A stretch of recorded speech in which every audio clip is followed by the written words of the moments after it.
So, Ian, from your perspective, what does it take to create that sustainable innovation ecosystem that enables us to, leverage this huge investment that's being made to its fullest extent in the years to come?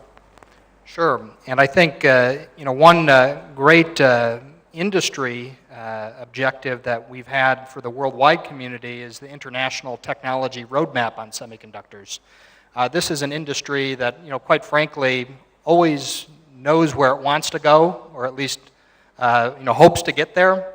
And what I would suggest is taking a look at that ITRS and figuring out what is it that I can do over the next 3 to 4 years here in India in conjunction with the worldwide community. What can I do in terms of value add?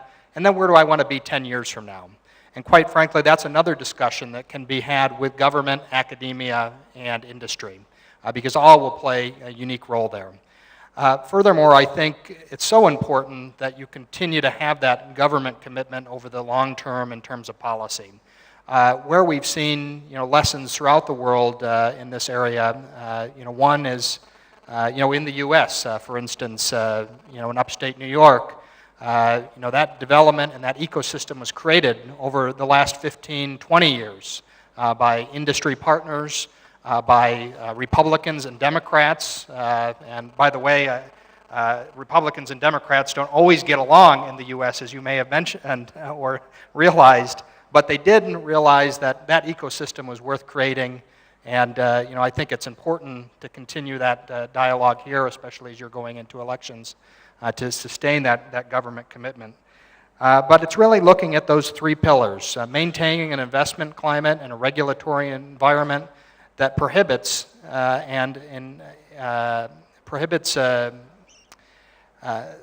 thinking that this is a scenario that you're going to make something in India for India. I think you've already suggested that this is really made by the world for the world. So if you're looking at those broader opportunities, I think you're headed exactly in the right direction. Great. I think lastly, building up this research infrastructure will be key. Over the next 10 years, we're looking at big challenges in this industry, fundamental challenges. That fab is not going to look the same in 10 years. And Applied, you'll be thankful for that. But looking at some of the major challenges on the horizon, whether it be heterogeneous integration, 3D, as some of our previous speakers mentioned, the bio implications. I mean, the president of Stanford University said to me 3 years ago that Stanford University may no longer make the distinction between the physical sciences and the biological sciences in 15 years. That's a game changer. That's disruptive technology. And I think India is well positioned to make very meaningful contributions on that front. So clearly we need to further reinforce and strengthen our research infrastructure, perhaps establish an IMEC-like entity that interfaces and sort of brings the academia, industry, government together on that platform would be one of the keys to success. Excellent.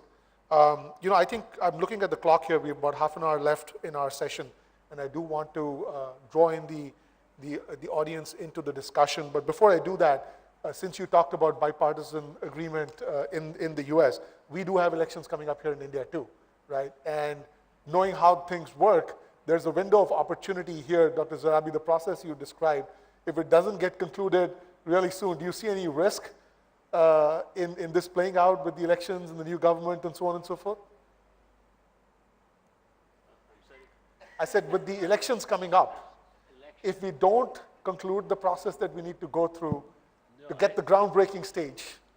I don't think elections will have any influence. No impact? First of all, the decisions, the in-principle decisions had already been taken. Subsequently, approval was given, which was conveyed by way of an in-principle approval, simply because what I said about the package having to be also exposed to others, just in case there was any interest. So it's already gone through several multiple times approval, and in the next few days we are hoping that they will take a look at this final cabinet note that's been submitted, and thereafter it's going to be done at the level, as I said, at the level of empowered committee and DATI. And I also believe that this is such an important subject, no matter what kind of government comes, they will continue to support this. This is my personal belief, So- and I'm sure many others would be So hopefully, believing the same. regardless of who's in Yeah. power, No worry, there's a unanimous agreement that this is the right thing to do. no worry at all. You're going to count on that. Okay. With that, I'm going to open it up for questions from the audience. I believe there's a couple of people roaming around with mics. So if you have a question, please raise your hand and the mic will reach you. My request will be to please introduce yourself.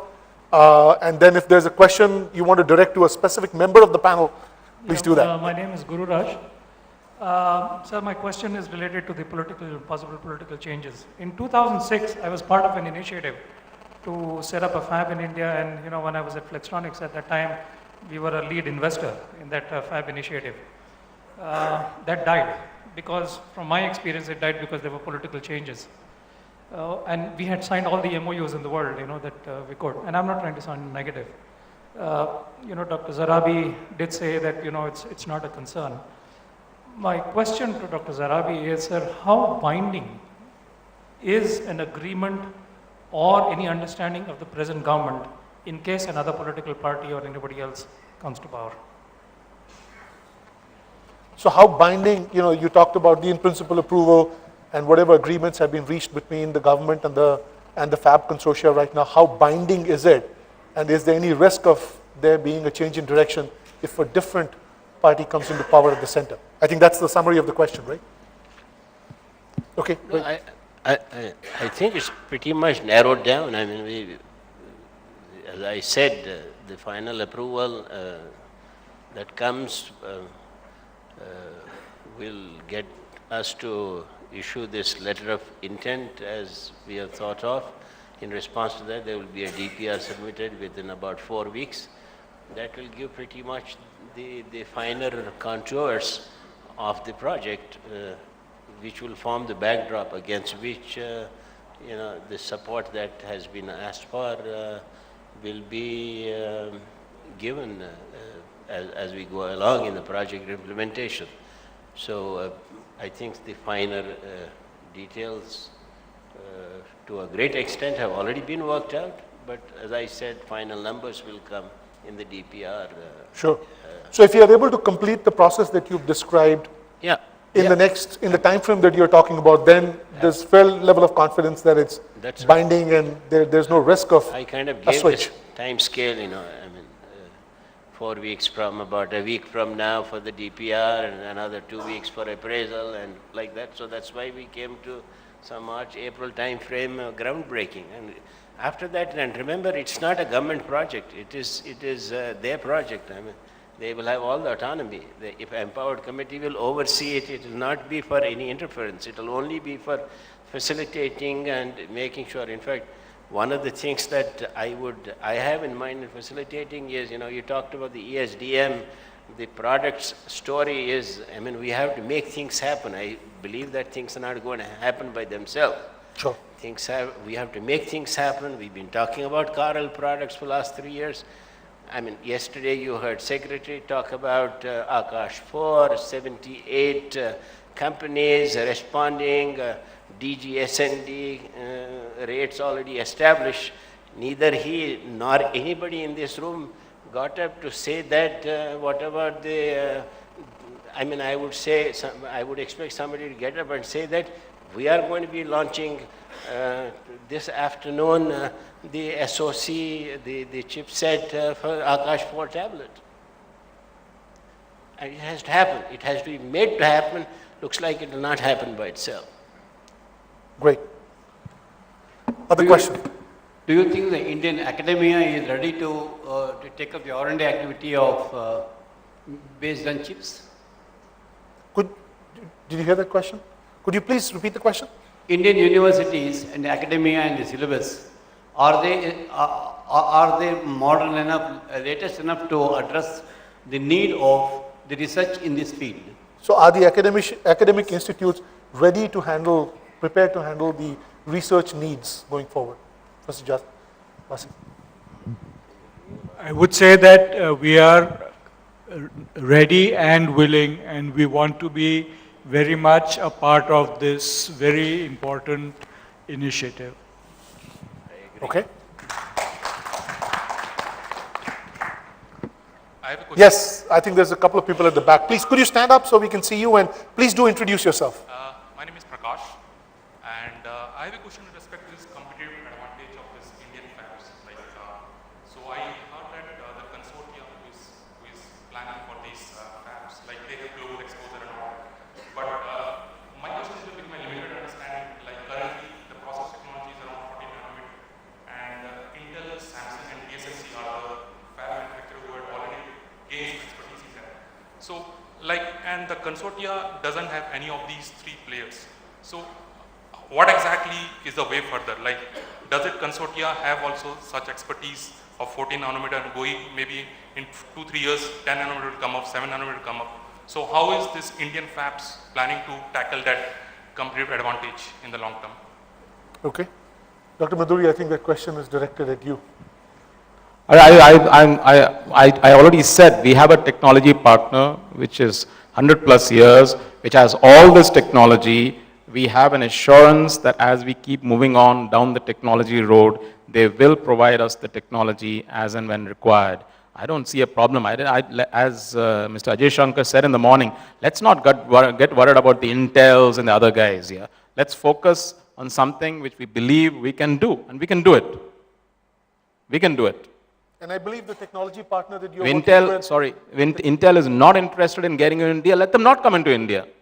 But we have a partner who is interested, who has been with us for the last 30 months, and is going to be with us for the next 60 months to 90 months also. I don't see a problem. Thank you.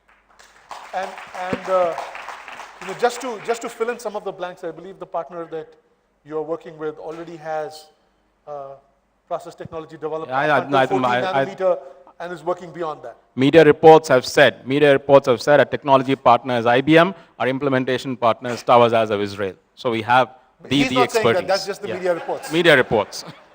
You didn't hear it from him. You read it in the media. So I mean, clearly, you know, IBM is a leader in this space, and as is Tower Jazz in their respective space. All right, Ananda, you wanted to add something to that?